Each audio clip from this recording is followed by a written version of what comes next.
Okay, I think we will start.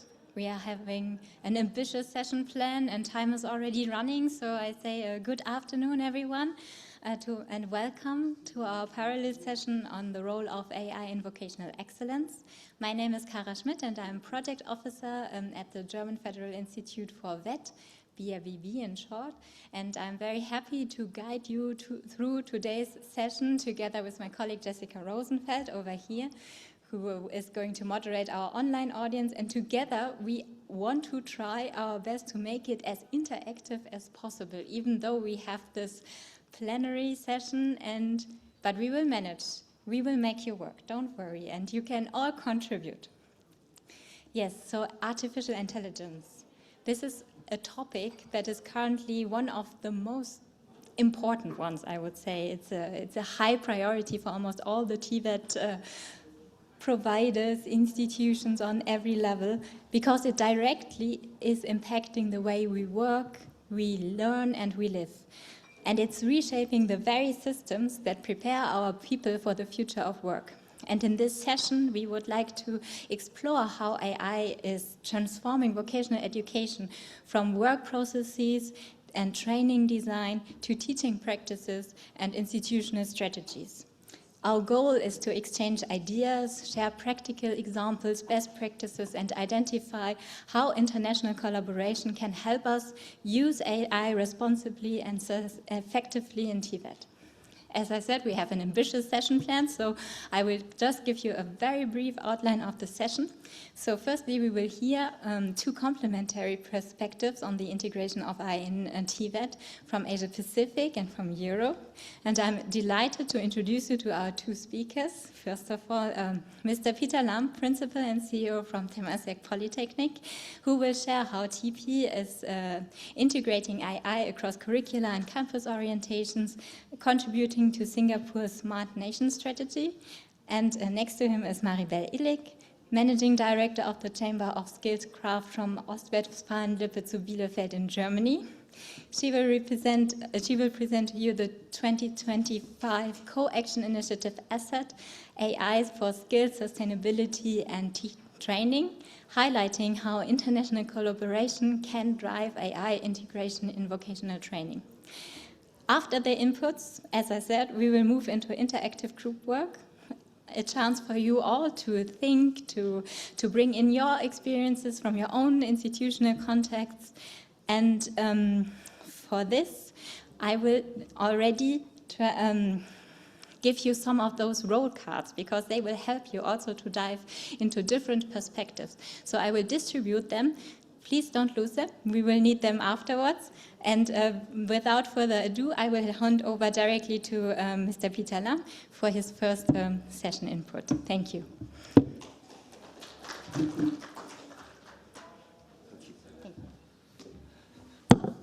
Thank you very much, Cara.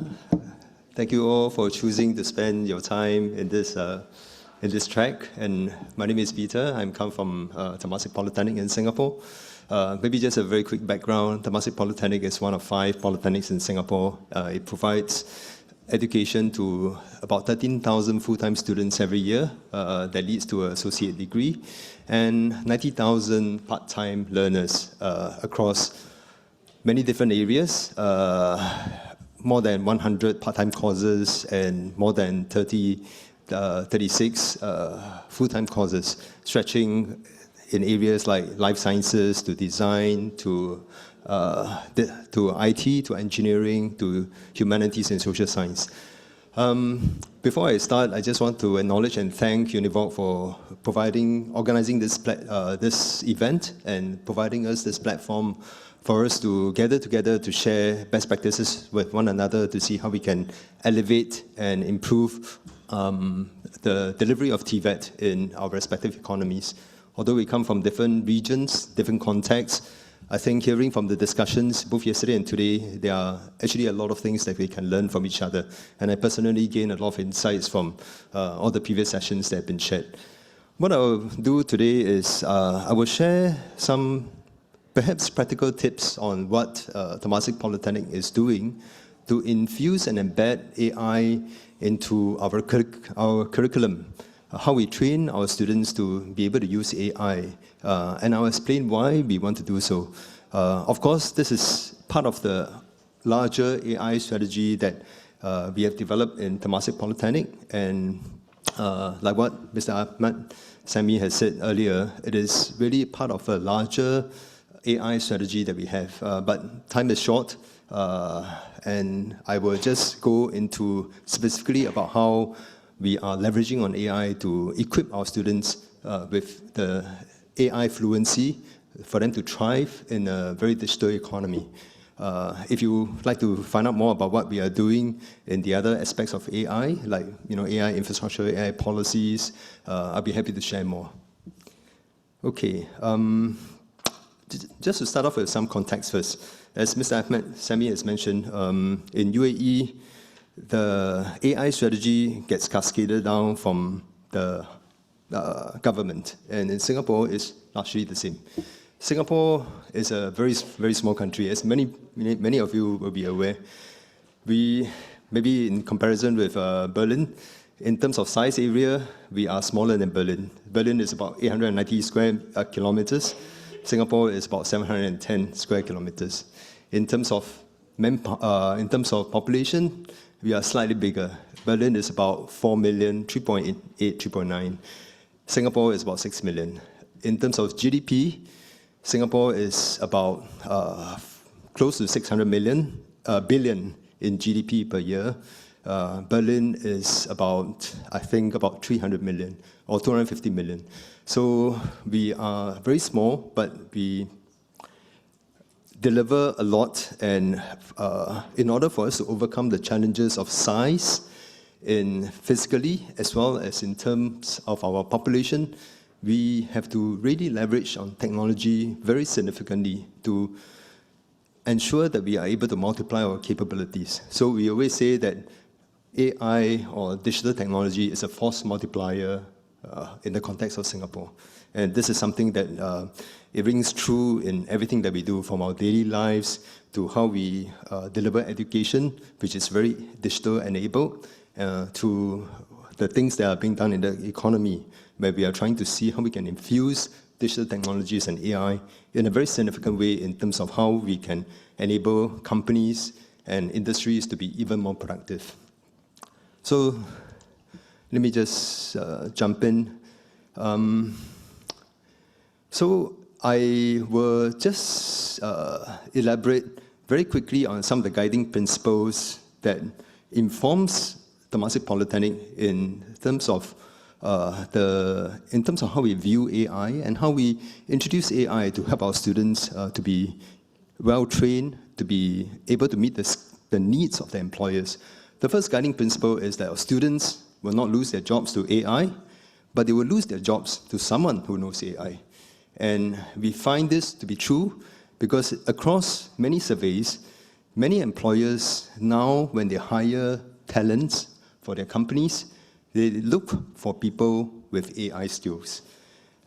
It is not just IT companies, but actually across many companies, especially in Singapore, they do look for people, students, graduates who know how to use AI effectively to complement their domain skills in different areas, whether it's in engineering, hospitality, even as a chef.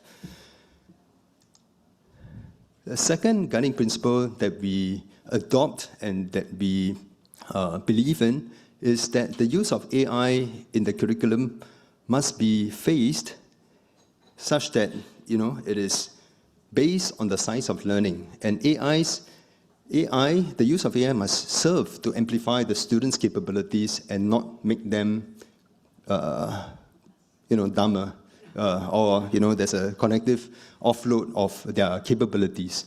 And this is something which we strongly believe in, and which is why, for us, it is important to make sure that we have a framework that can guide our faculty members to implement AI in the curriculum. And we have this, what we call a 3A approach, where the first A, it is really about getting the lecturers to help our students to appreciate how AI can be used to help them to learn more effectively. And this takes place roughly in the first year when they enter the Polytechnic. Actually, we don't really have to do that because the students are digital natives and they know AI much better than our staff. But it is something which we do to ensure that there's a common denominator that we can work off. And the students who come in, they understand some of the limitations of AI and how they can use AI to help them to answer or to query and to deepen their understanding of certain concepts that they are learning. And this takes place largely in the first year. The second A is about application of AI.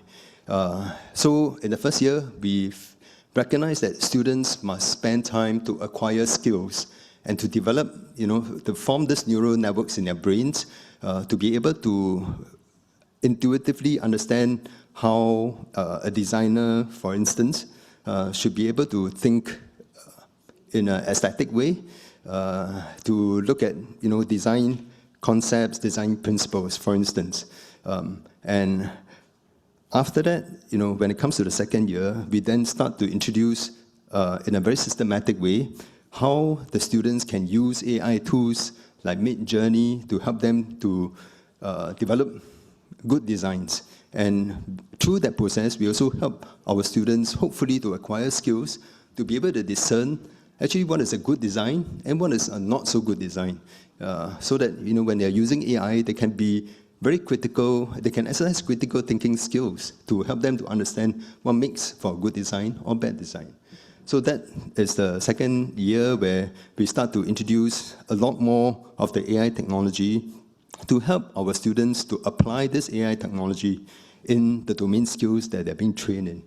The third A is about amplification, where in the third and final year of the students, when they are undergoing through a full-time diploma course in the Polytechnic, we get them to use AI as part of their projects, as part of their, in a sense, daily life, in the life of a student.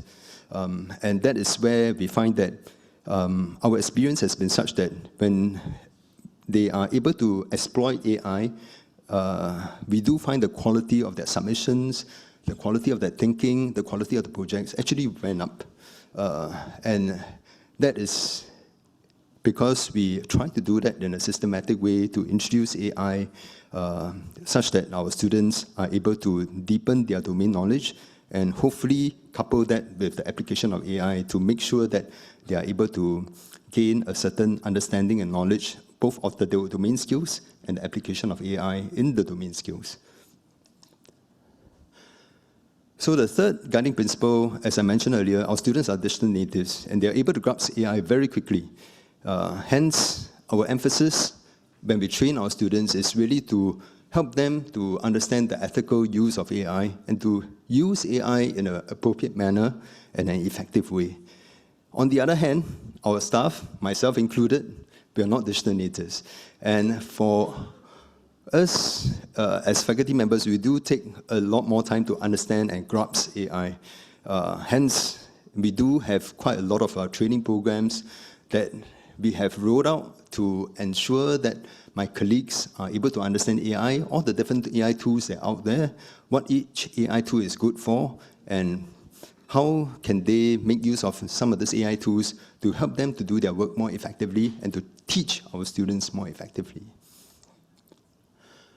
These are some examples of how AI is being infused into our curriculum. For example, I mentioned about design.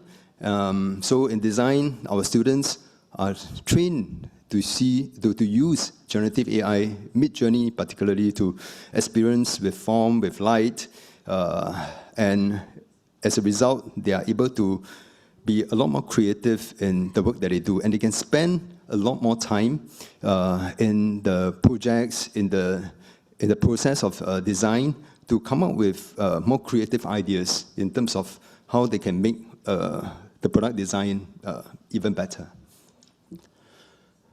This is an example of how AI is infused into one of the part-time diploma courses where we train the adult learners in office skills.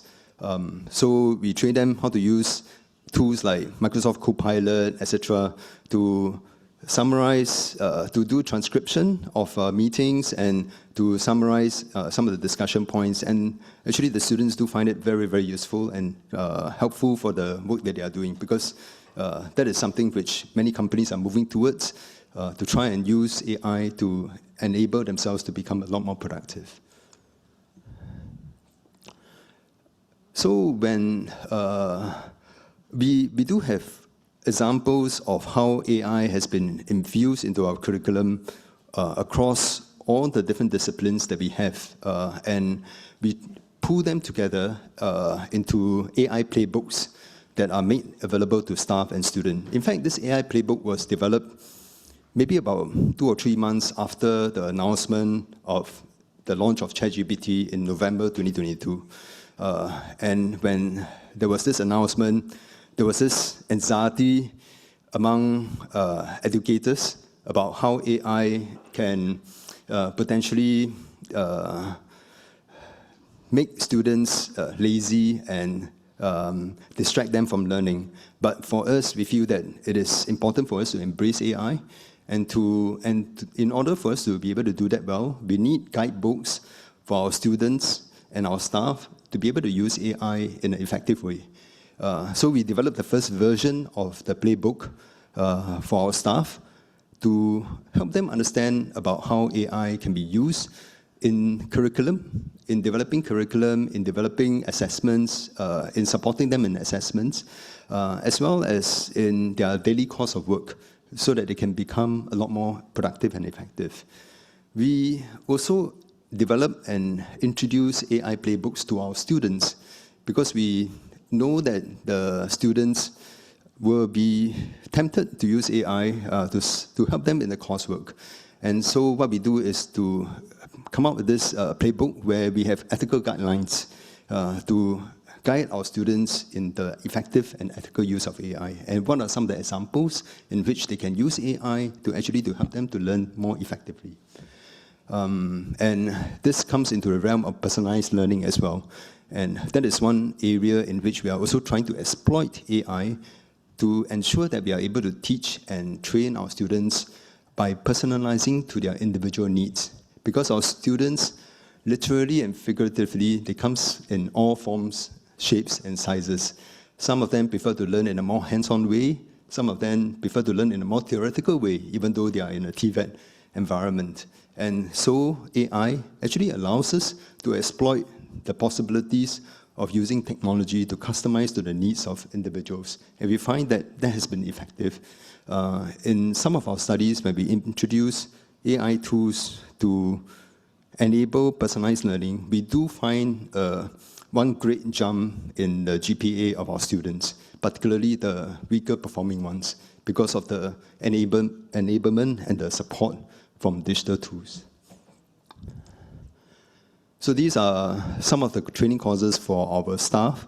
Some of them we develop ourselves, but some of them we also leverage on the Civil Service College in Singapore that we are part of to see how we can level up the capabilities of AI knowledge among our academic staff. The fourth guiding principle for us in the use of AI is to think about AI as a force multiplier. So I mentioned about personalized learning, but more equally important, I wouldn't say more important, but equally important is how AI can also be used to enhance work effectiveness and efficiency. I say this because one of the pain points of my faculty members is that they want to spend more time with the students, but very often they find that the administrative work of a faculty member is actually quite high. And this takes away time for them, from them to spend with the students. And so we are trying to see how we can explore using AI to support the faculty members across the entire life cycle of the work of a faculty member, starting from perhaps the development of a new course, the development of the syllabus and curriculum for a course, how to use AI to enable them to do so faster and more effectively, to how we can use AI to support them in assessing our students, to the post-assessment where we can use AI to then assess which are the students that needs more support and help, and which are the students that can be stretched. In fact, we have a project right now that uses data analytics to help us to understand which are the students that are underperforming, that need more support and help. And AI tools, as well as my faculty members, can come in to give more time and attention to this group of students. And we also, through the AI tool, we also understand who are the students who can be stretched with more complex problems, with higher order thinking. And this is where we also use AI tools as well as other interventions to enable the students to be stretched further by getting them to take part in skills competitions and various other initiatives. So this, we find, is a very critical and important area, and it's something which we cannot do it alone, and we want to actually gather ideas and work with like-minded colleagues from around the world to see how we can use AI more effectively, both in making teaching and learning more effective, and second is how do we use AI to improve work effectiveness and efficiency. I'll skip this. So these are just some of the work that we have done in order for us to and better enable personalized learning through the use of AI by building chatbots, for instance, so that students who needs help, they can ask this chatbot to answer concepts that they may not understand as well through the classes. And this capability has been exploited and deployed across many courses in Temasek Polytechnic. The final guiding principle that we adopt when we think about AI is to leverage partners, particularly industry partners, because the industry is moving very rapidly when it comes to AI. And what we want to do is really to see how we can leverage the capabilities of our industry partners like AWS, Google, Microsoft, DeepSeek, for example, to ensure that we learn what is the latest that's happening in AI, how we can adopt AI into the curriculum, and how do we also bring the experts from the industry into the classroom to teach our students about the latest in AI. So in this picture here, there's a collaboration with AWS, where we work together with AWS to set up a center in Temasek Polytechnic, where we gather industry problems from different sectors of the economy, and we use AI to solve this industry problem. And the teams of people that are involved in solving these problems will be our students, our faculty members, and the AWS engineers. And they have found this effort to be very effective in terms of also raising awareness about AWS products to our students, and also finding relevance and meaning of the product offerings from AWS to industry partners. For us, we always try to look for industry projects, not just in AI, but across many areas, because this provides a very real industry problems that can help our students to apply their knowledge and skills very effectively, and to help them see the relevance of the skills that they are trained in. So that's what I would like to share, some of the guiding principles that we have adopted in order for us to think about how we can use and adopt AI across many areas of the work that we do in Temasek Polytechnic, and welcome any questions and ideas that you have so that we can do better in this area. Thank you very much for listening.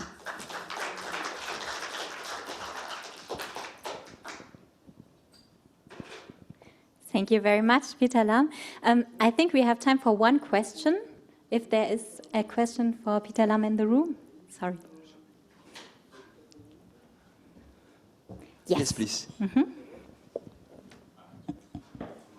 Sorry, we are a little bit understaffed here.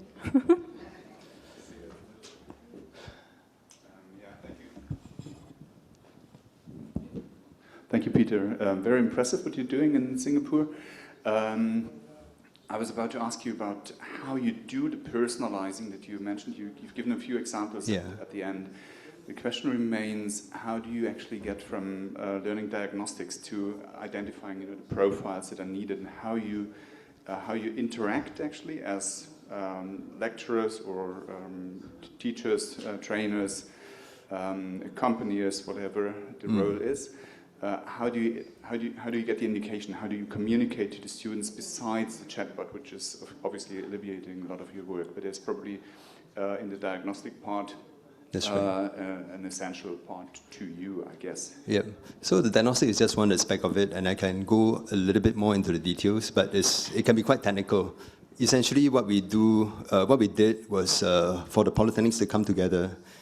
We are not short of data, actually. We have lots of data about the students, how they perform, what kind of results do they come into the polytechnic, and subsequently, their attendance records and their profile, how has previous batches of students been able to perform based on a certain set of conditions. And we use this data to build models where the analytical tools will then learn and adapt to large learning models, through machine learning, where the model can then be refined to be able to pick up based on the performance of the students during the semester, to put them into different categories and to anticipate their performance at the end of the semester for the particular subject. But this is just one aspect. I think the other important areas is really for our faculty members to be able to know our students very well as well. Having the tool is just a way of helping them to be able to identify students that they may have missed out, and also to help the newer faculty members that are less experienced to pick up students that may need more help, so that we are able to extend the learning support to the students. So that's really the main goal of having such an analytical tool. And what we try to do is to make sure that the tool is not seen as a be-all and end-all, but is used as a support to help our staff to identify students who need help and to render effective support towards those students. So that those are the things that we try to achieve, and we achieve that through dashboards. So based on the learning models that we have developed for the analytical tool, we then develop dashboards where we help our colleagues to be able to identify which are the students that are able to perform without much assistance and which are the students that requires more support and help. We haven't quite extended this to the students yet. We are exploring how with this kind of information, we can also use and enable our students to be more self-aware of where they are and what kind of help and support they would require. But this will be the next phase of the study that we will embark on. Yeah. Okay. Thank you very much, Peter Lam. I'm very sorry I have to cut here because of our time schedule, but I can hint to the coffee break afterwards, and I'm sure Maribel and Peter are also around for your questions. And just a little hint, both of them have also submitted a poster, which can also be seen in the poster gallery.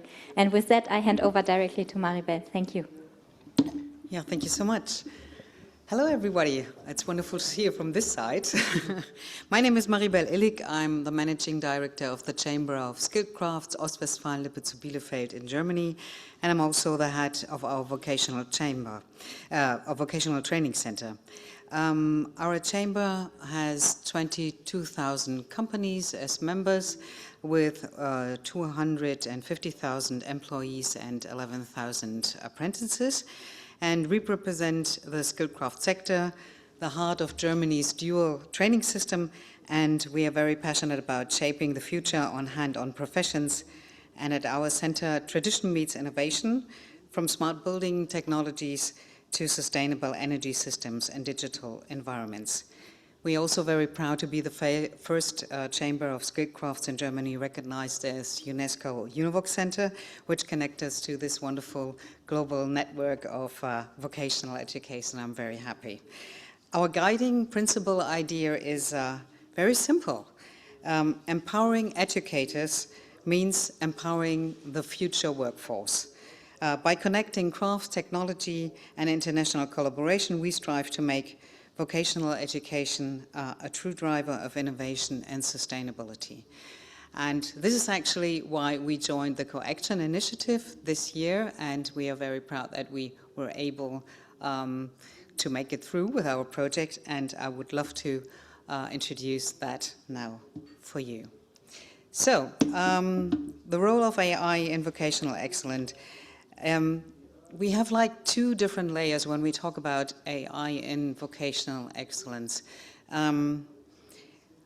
For one, we have to think about the production process, as you all know. How is AI implemented into the production, into the work process that we have? Just think about precision mechanics, for example. Think about predictive maintenance. And so whatever happens in the industry out there at the companies, we have to implement that in the curriculum of our vocational training. So it is very important to talk to the companies about that.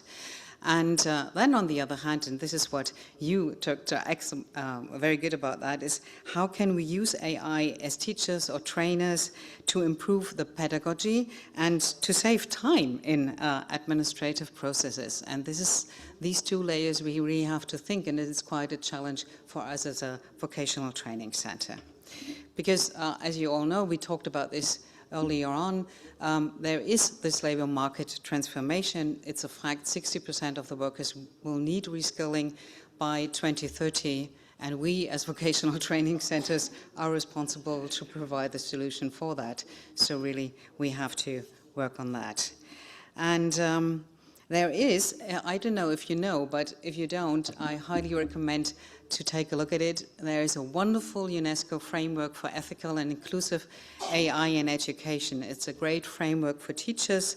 It's just to give you a human-centered mindset and ethical AI approach. And this is actually this framework that we used for the project that we have. You will find this framework on the UNESCO-UNEVOC site, so just click there. I highly recommend that. So, the UNESCO-UNEVOC Co-Action Initiative is an initiative that promotes joint innovation across member countries. It has to be at least 3 UNESCO-UNEVOC centers who have to submit a project. In our case, we are 4 UNESCO-UNEVOC centers, 2 from Germany. We are leading the initiative, and 1 from Sri Lanka. Janaka is not here, I don't see him, but he is one of our partners, and from Mauritius, another UNEVOC centers. And this is what we coordinated here. And our project name is ASSET, and ASSET stands for AI for Skills, Sustainability and Training, and it's an open LEA-based, LEA script-based learning environment. It's actually, it's a first step for teachers and trainers to dive into the world of AI, to really, because a lot of, you have mentioned that before, Peter, a lot of teachers and trainers are a bit reluctant because they are not digital natives and they don't know how to tackle the whole AI thing that is going on, as how do we implement. And ASSET is really trying to give them a starting point to make them, you know, in a very easy to access basic training in a self-learning environment at their own pace, to understand the basics of AI and to assess how they can use AI into their everyday teaching and training. So the idea is educate the educators first, so they can do better, actually better teaching. So what ASSET wants to do, or what it does, is that the teachers and trainers at the end of the course are able to evaluate the benefits and the risk of AI tools. You have to be confident about that, and you have to understand what the different tools are and how they work and what does it mean for you in different contexts that you are. How you can integrate AI into teaching ethically, this is very important, and you have to be aware of your own country, and this is why I personally found it so very valuable that we had Sri Lanka and Mauritius within our project group, because of course little or small countries, or like Singapore, they are not represented in the training data for big AIs, and you have to be aware about that, whatever you have is maybe not represented in the training data for that specific AI. And they should be able, the teachers and trainers, to reflect of their own evolving professional role, because the role of the teachers is training, or the teachers and trainers is changing rapidly because of the whole technology change, and they have to, we have to lend them a hand and really make them confident to walk the way and to embrace the change. So, as I said before, the framework that we have used has 5 competencies, domains, and the one is the human-centered mindset. And I think this is very, very important when we talk about AI. It is humans first, and this is very important to really see and understand. You have to understand the ethics of AI and the foundations and applications. And Peter, really, this aligns so well with what we have been talking about, is what are the applications that you can use, and what does it mean for your everyday teaching, and what is AI-assisted pedagogy, and then how can you use AI for professional development. And everyone is translated into concrete self-learning objective and reflection task. And this course is, as I said, it is very easy to access from every country. It is free to use. It's not like a super fancy, I don't know, YouTube videos or whatever videos. You don't have that because some countries, they don't, or some teachers and trainers, they don't have the bandwidth. And so it is easy to access and something to use, and you will go on a journey of a teacher in TVET. And so it is working with your everyday work environment that we have. So, of course, we tried that out with our own teachers and trainers. We had 91 participants from Germany, Sri Lanka, and Mauritius. And they all had to take this ACID course, and then we had the feedback. And now I would love to share the feedback that we got from our teachers and trainers in detail with you. So when we're talking about the reflective capacity, which is very important, the participants developed a nuanced understanding both of the benefits and the risk of AI tools, which is very important. Teachers reported being able to identify where AI can enhance learning and where its use may be inappropriate or ethical problematic. This reflective stance ensures that AI is integrated thoughtfully and aligned with the pedagogical goals and the learner needs, and this is something that is very important. The ethical and the responsibility there, the participant showed high agreement with the key ethical standards.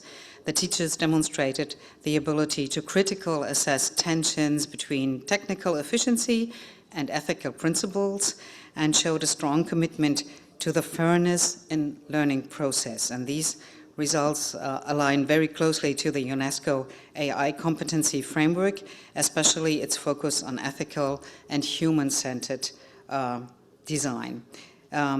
So the ACID project really fosters a reflective, ethically grounded approach to AI in education, and teachers are equipped to integrate ethical considerations into their practice, ensuring that AI supports inclusive, responsible, and learner-centered teaching, because this is very important. We don't have to forget, it's not about AI, right? It's about the learners first, and AI is just a course. when it comes to practical application competence, the ASSET project has had a clear and measurable impact on teachers' ability to apply AI tools in their educational settings. The survey results show high confidence in identifying, evaluating, and integrating AI tools in their daily teachers. And Peter, I really got this playbooks. I thought it's a great idea, and I surely will adopt that along with ASSET, because I think this is wonderful. It complements the idea really to foster that implementation. Well, and these findings highlight that ASSET project success in fostering not only a theoretical understanding, but practical and sustainable implementation. So the teachers emerged as proactive and discerned users of AI capable of adopting tools to meet the specific needs for the learners and the institutions. As Peter has highlighted, there are different AIs, and you have to understand which AI you use in which case, and that is very important. Talking about lifelong learning, which is also very important, as we all know, in sustainable skills. So, I mean, it's no wonder they are teachers, of course. They show high agreement with statements about evolving role of the teachers, the need for new competencies, they are always curious, and the importance of continuous reflection. So this is something that I really hope that would be the result of the survey. And for example, understanding the changing teacher role is scored very high, and the awareness of shifting skills was also a strong recognition of professional transformation in the AI area. So we are very happy because the results confirm that ASSET has successfully fostered a mindset of continuous learning and professional adaptability, and teachers are emerging as proactive learners, ready to evolve with a technological change fully aligned with the UNESCO AI competency framework. Diversity really matters, and that was quite interesting, that women showed a stronger self-reflection and a lifelong orientation. I didn't saw that coming, but that was an interesting outcome, really. And it has really demonstrated that significant impact in empowering educators I'm sorry, to engage with AI in a reflective, ethical, and pedagogical, meaningful way.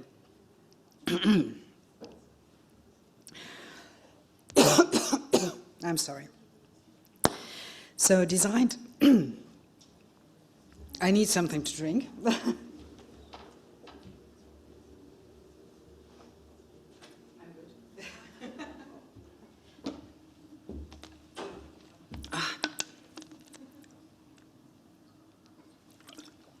So sorry. So designed as a self-learning nugget, series for teachers, for TVET teacher education, the project aligns with the UNESCO AI competency framework. Thank you so much, Cara, you are an angel.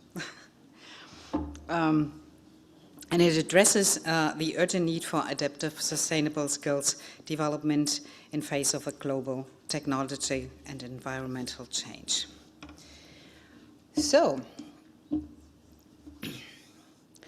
what we have learned when we were talking with our teachers and trainers is a blended learning approach is maybe the most effective way for AI upskilling. So it's not only that you give a theoretical impact, but you really have to try things out, and you really have to talk about that. And the cross-country dialogue that we had, that was really a great idea to foster these shared understanding in terms of ethics. So exactly what you said is collaboration is one of the greatest things, and you really learn so much about this, and I can only underline that this is really the same what we found out. And UNESCO said it in a very good way. Education must be safeguarded as a public good, entangled with AI, yes, but defined by our shared humanity. And this is something that we really need to keep in mind when it comes to AI is the human being is first. So thank you so much for our attention. If you're curious now is how asset is looking like, scan me, and there you will find the asset course. Thank you so much.